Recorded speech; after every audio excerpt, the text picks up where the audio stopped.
Salut à tous, ça fait longtemps que j'ai pas fait de vidéo. Aujourd'hui, une vidéo très spéciale sur la phonétique. Alors, je préviens tout de suite, je ne suis pas expert en phonétique. Et justement, je pense que pour expliquer la phonétique à des débutants, parce que cette vidéo s'adresse aussi à des débutants. Au contraire, je pense qu'il faut vulgariser un maximum et essayer de simplifier les choses. D'autant plus que il faut que tout le monde puisse me comprendre. Donc je vais essayer de parler pas trop vite. Oui, j'ai un stylo parce que ça fait un peu plus sérieux, ça fait plus intelligent. Je mets bien le stylo. Il y en a qui le mettent comme ça là. Voilà. J'ai un stylo parce que je fais souvent tu vois, des tricks.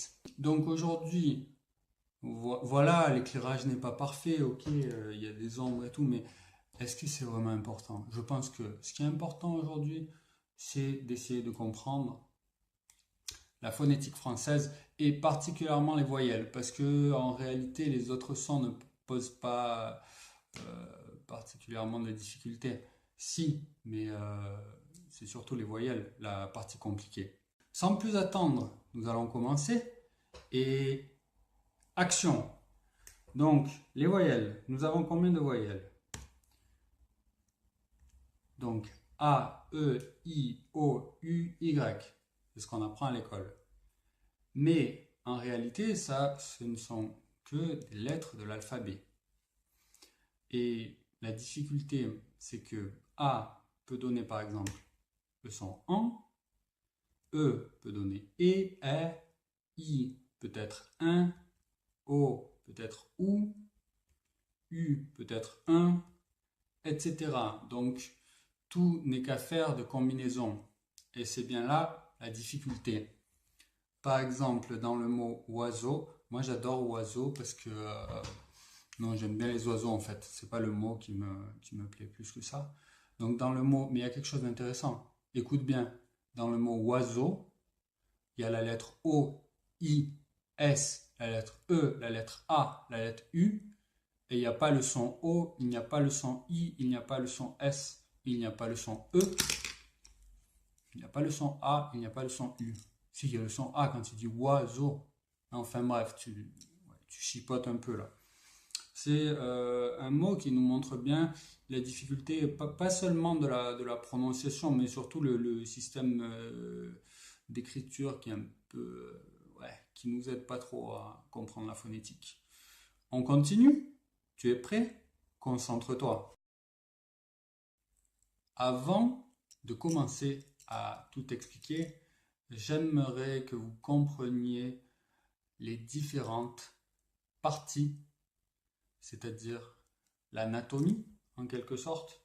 Donc les lèvres, qu'est-ce que c'est les lèvres? Voilà, c'est cette partie-là, une lèvre supérieure, une lèvre inférieure. Les dents. Oh, les belles dents. Non, j'ai pas les dents si jaunes que ça, hein, c'est l'éclairage qui est... Ouais, t'inquiète. Donc les dents, c'est ça. Vous allez comprendre après pourquoi ce mot est important. La langue, voilà. La langue peut être, oui, très utile. Le palais, c'est la partie, c'est pas juste un bâtiment prestigieux, c'est également une partie à l'intérieur de la bouche. Et le nez, que moi j'arrive à bouger comme ça, enfin les narines.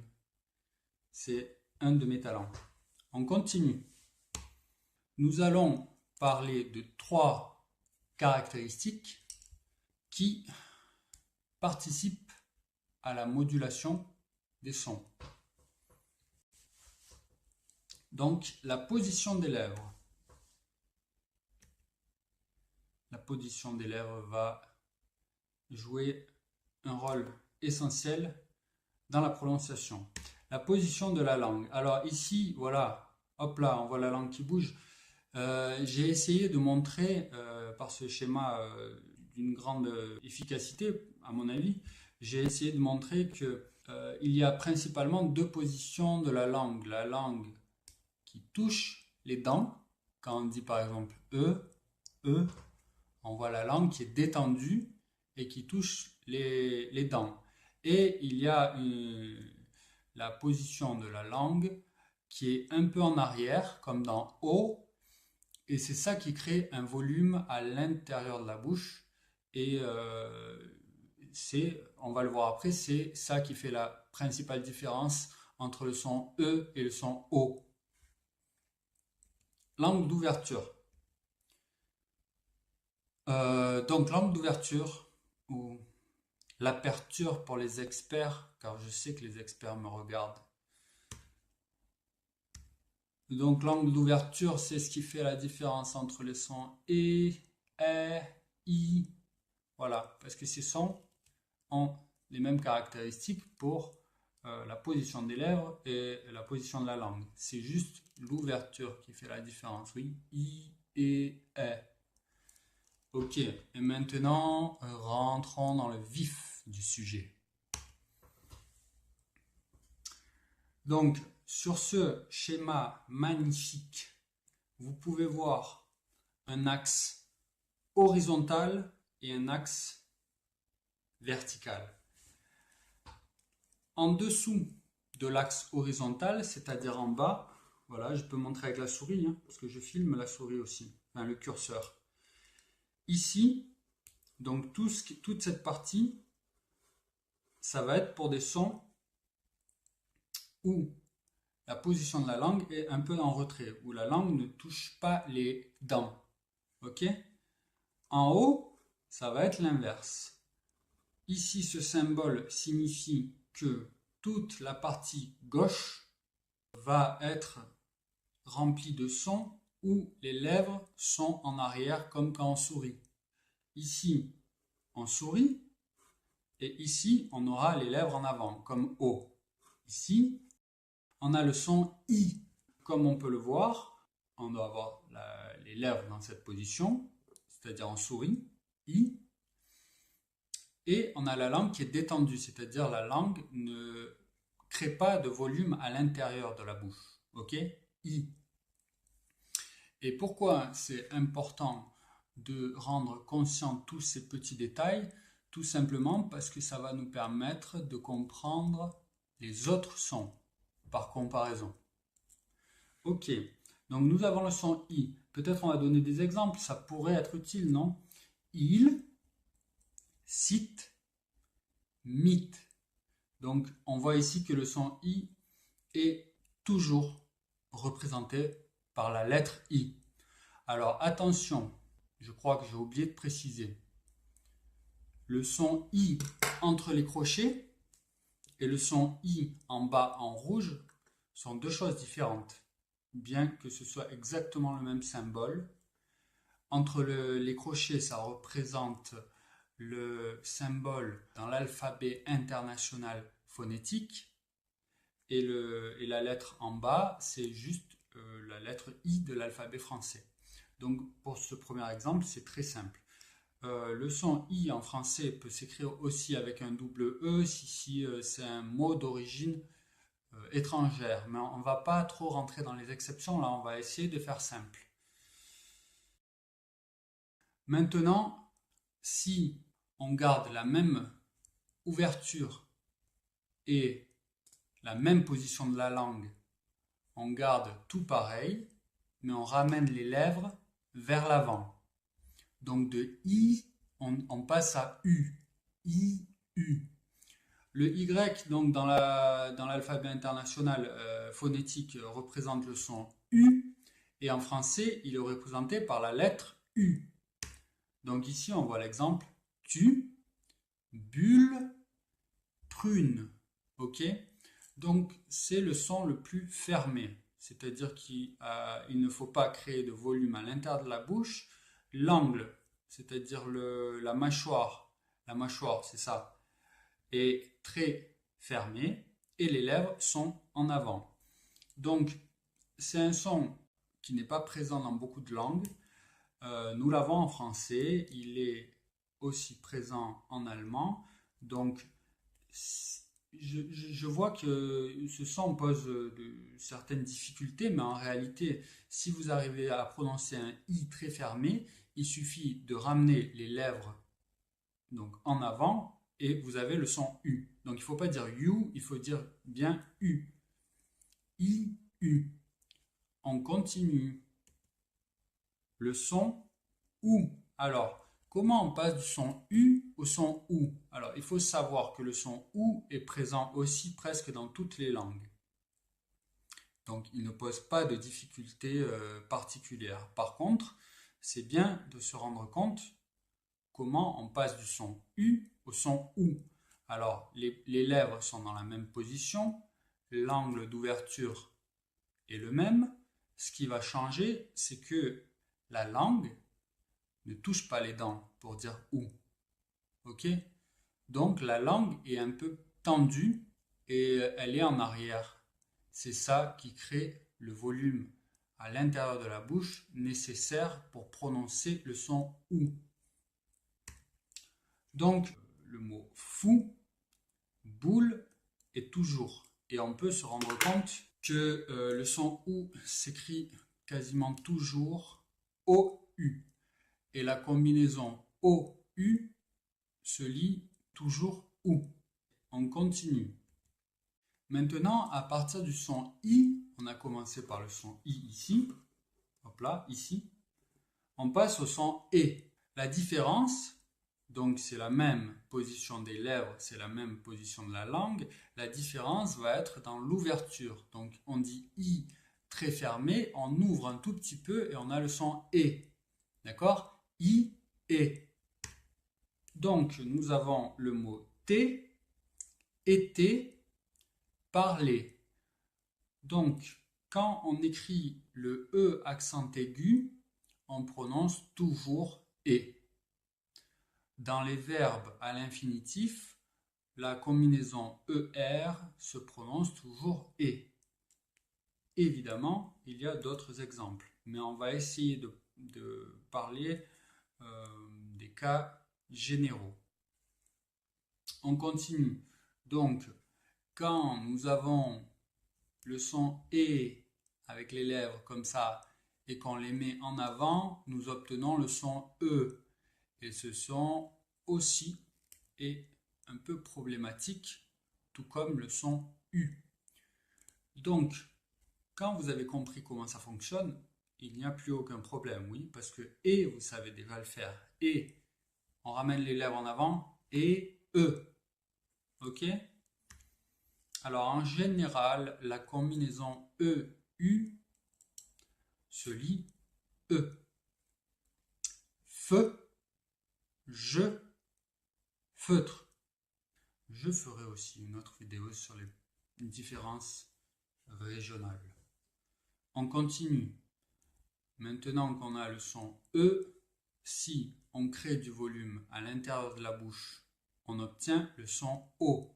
C'est-à-dire que dans le son E, le son précédent, la langue touche les dents, E, et quand on dit O, la langue ne touche pas les dents. Et on obtient O, qui en principe ne pose pas non plus vraiment de difficultés, mais c'est plutôt dans la combinaison avec certaines consonnes qu'on peut avoir des problèmes. Donc ça, je vais l'expliquer à la fin.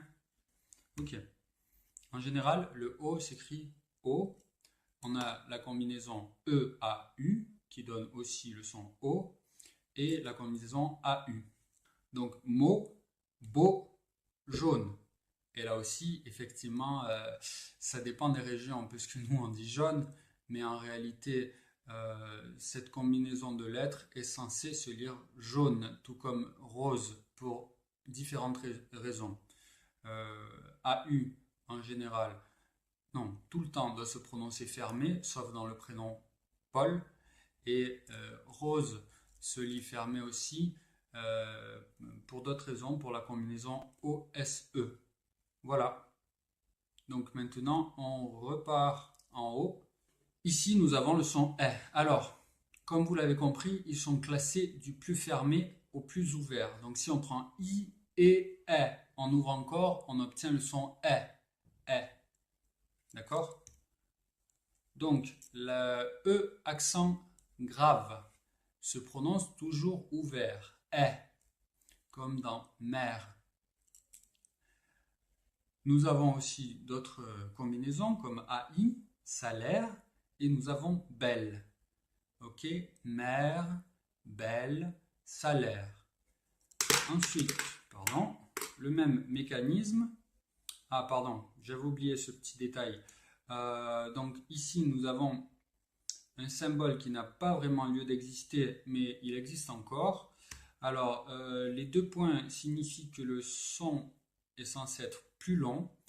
Donc, quand on a un accent circonflexe, on est censé dire fête et maître. En réalité, ces deux sons se prononcent exactement de la même manière pour 99% des natifs. Donc, je pense que les puristes se situent principalement au Québec et nos amis québécois font une différence très claire entre ces deux sons. Si tu apprends le français, c'est pour toi une langue étrangère, tu n'as pas vraiment de raison de t'attarder sur ce genre de subtilité. Ça va peut-être rendre la langue un peu plus compliquée et ça va pas t'apporter grand-chose, puisque 99% des Français natifs prononcent ces deux sons de la même manière. À mon humble avis, tu n'as pas de raison de ne pas faire la même chose. Tu comprends? Après, c'est à toi de décider. Allez, on continue. Même principe. À partir de E, si on met les lèvres en avant, on obtient le son E. Ok? Et on peut partir de ce son et juste ouvrir un peu plus aussi. Hein. On peut partir du son E, et d'ouvrir un peu plus et ça fait E. Ok? Ok, le son E. Alors, c'est intéressant parce que ce symbole de l'alphabet phonétique international, nous l'utilisons en français, ça s'appelle le E dans l'eau, et nous l'utilisons dans certains mots comme bœuf, œil, nous avons aussi cœur, ok? Donc c'est un E bien ouvert, E, proche finalement du A, E, ok? 9, œil, bœuf, accueil. Donc, basiquement, nous avons la, la combinaison EU et aussi le E dans l'eau. Et nous avons quelques mots où on écrit UE. On continue. Donc, maintenant, la langue tendue, c'est-à-dire la langue un peu en arrière, nous obtenons le son O. Donc, c'est le son le plus ouvert de cette catégorie-là, c'est-à-dire avec les lèvres en avant et la langue un peu en arrière. O. On peut aussi, pour comprendre une autre progressivité, on peut partir du son OU, ouvrir un peu la mâchoire sans bouger ni la position de la langue ni la position des lèvres. On peut donc prononcer OU, ensuite O et ensuite O. OU, O, O. Ok? Quelques exemples. Fort, ordre, aluminium. Alors, les mots latins qui se terminent en UM se prononcent avec un O ouvert, comme O. C'est-à-dire, je ne parle pas des mots d'origine latine, je parle des mots latins. Curriculum. On prononce un O ouvert. Ici, nous avons un truc un peu spécial. En fait, ça s'appelle le E caduc, le schwa. C'est un son qui, pour moi, est prononcé comme celui-là, celui-ci, donc E, mais selon les régions et d'après un petit sondage que j'ai fait, vers le nord, on prononce plutôt ouvert. En réalité, ça n'a pas vraiment d'importance. En général, c'est un son qui est court, sur lequel il n'y a pas d'accentuation. Donc en fait, on ne sentira pas la différence si c'est E ou si c'est E. C'est un son que l'on peut ne pas prononcer dans certaines situations. Mais pour expliquer cela, il faudra que je fasse une autre vidéo. Voilà, il s'écrit uniquement E. Donc je, le, ce, me, petit, effectivement. Donc effectivement, on peut prononcer effectivement, c'est tout à fait correct.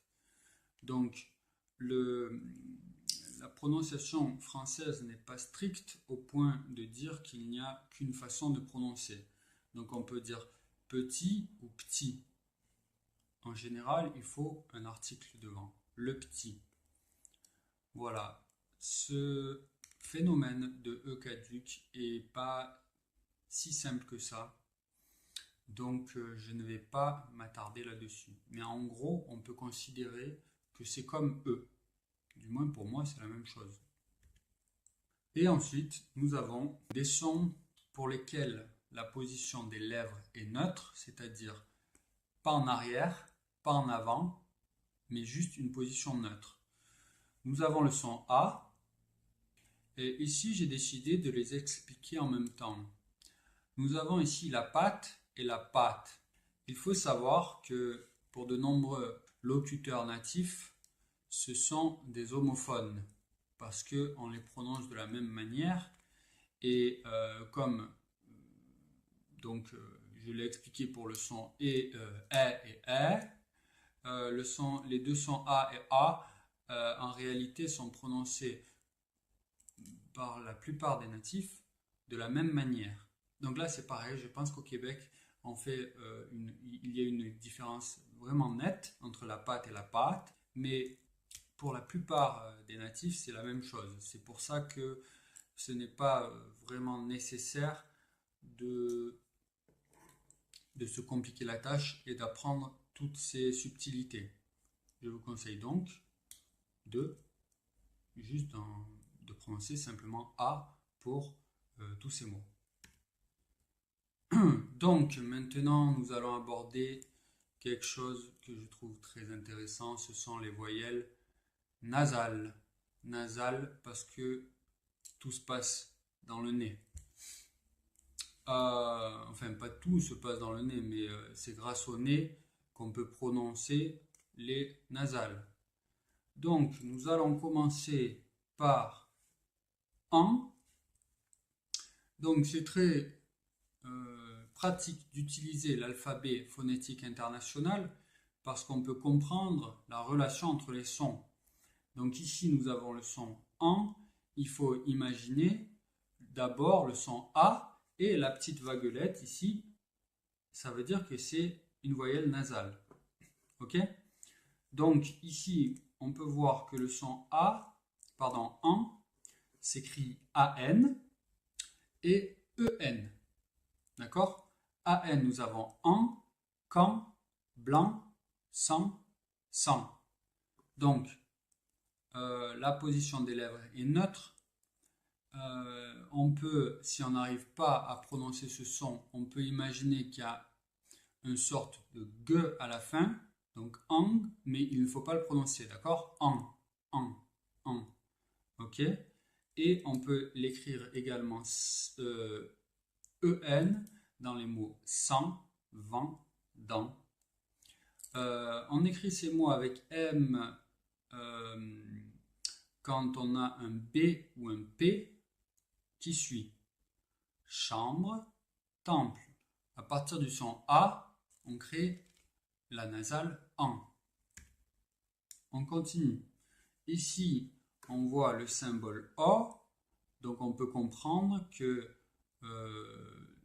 ce son avec la vaguelette se prononce on. D'accord? Donc les lèvres en avant. Il s'écrit tout le temps ON, sauf quand nous avons un B ou un P qui suit. Son, blond, ton, rond, donc, compte. Et donc avec B ou P, ombre, tombe, compte. On continue. Ici, nous avons le son 1, donc les lèvres légèrement en arrière. Ce son s'écrit en général IN, fin, lapin, main, pain, Et nous avons quelques exemples avec B ou P. Important, timbre. Alors, j'avais décidé de ne pas parler des exceptions. Ce ne sont pas vraiment des exceptions, mais quand nous avons la combinaison et en, ou i et en, on doit lire yen, donc, ou et un. Donc, européen vient. C'est très important de faire la différence entre un et en. D'accord? Vin et vent, ce sont des mots différents. Saint et sang aussi. C'est-à-dire que un, on a les lèvres qui sont étirées en arrière, comme si on voulait sourire. Et en, on a une position des lèvres qui est neutre. On a les lèvres en avant. Donc 20, vent. 5, 100. Et la dernière voyelle nasale qui est 1. Alors la différence entre celui-là, on et 1, c'est, comme on peut le voir sur le schéma, c'est que 1, la langue touche les dents. Ok, 1. Donc 1, lundi, brun, parfum. Et ici, le même principe. Quand on a B ou P, on dit, on écrit UM. Donc humble. Alors, une petite précision sur le son 1. Il y a beaucoup de natifs qui ne prononcent pas le son 1 et ils utilisent donc la même prononciation pour 1 et 1. Donc ils utilisent 1. D'accord?